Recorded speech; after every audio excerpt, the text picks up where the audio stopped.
अगर इस दिवाली आप भी सोना खरीदने का सोच रहे हैं तो उससे पहले थोड़ी बातों का ध्यान जरूर रखिएगा। नंबर 1 है उसकी प्योरिटी।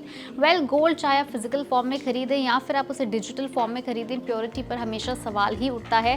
लेकिन आज हम बात करने वाले हैं फिजिकल फॉर्म की। तो अगर आप गोल्ड ज्वेलरी खरीद रहे हैं या फिर गोल्ड का कॉइन भी खरीद रहे हैं, मेक श्योर कि आप उसके ऊपर HUID जरूर देखें। HUID क्या होता है? ये एक 6 डिजिट का अल्फा न्यूमेरिक कोड की तरह होता है। बेसिकली ये आपको उसके प्योरिटी के बारे में बताता है और आप उस HUID को चाहे तो BIS केयर ऐप के ऊपर जाकर डाल सकते हैं। कहाँ पे वो गोल्ड बना, क्या उसकी प्योरिटी है, किसने बनाया, सारी की सारी डिटेल आ जाएगी। ब्यूरो ऑफ इंडियन स्टैंडर्ड्स यानी BIS ने इस तरह के नए रूल्स निकाले थे जो गोल्ड और सिल्वर की प्योरिटी के बारे में बताते हैं।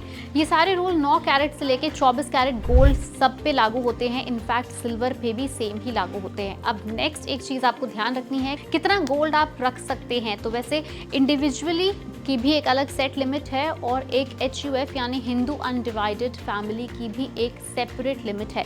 तो गोल्ड या सिल्वर दोनों में से कुछ भी आप अनलिमिटेड अमाउंट में अपने पास नहीं रख सकते, वो इलीगल होता है। एक सेट सरकार की तरफ से लिमिट है। लास्ट इज गोल्ड को अगर आप एक्सचेंज करना चाहें या फिर आप उसे सेल करना चाहें, बिकॉज ऑफ कोर्स इतने टाइम से इसकी रैली चली आ रही है और जबरदस्त रिटर्न भी मिल रहा है, तो उसके ऊपर आपको कितना टैक्स देना पड़ेगा।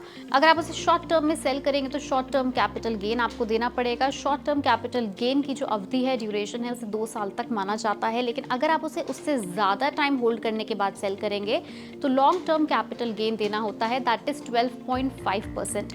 Last and the least is how much do you have to pay as tax while purchasing gold. तो बता देंगे पहले तो आपको 3% का मैंडेटरी GST देना पड़ेगा, चाहे वो गोल्ड हो या फिर सिल्वर हो। लेकिन उसके बाद अगर आप गोल्ड या सिल्वर की ज्वेलरी, ऑर्नामेंट्स या किसी भी तरह की प्योर बिस्किट या कॉइन के फॉर्म में नहीं है, ज्वेलरी फॉर्म में है, ऑर्नामेंट फॉर्म में है या फिर किसी स्कल्पचर फॉर्म में है, उसके ऊपर आपको 5% तक का मेकिंग चार्ज पे GST भी देना पड़ सकता है।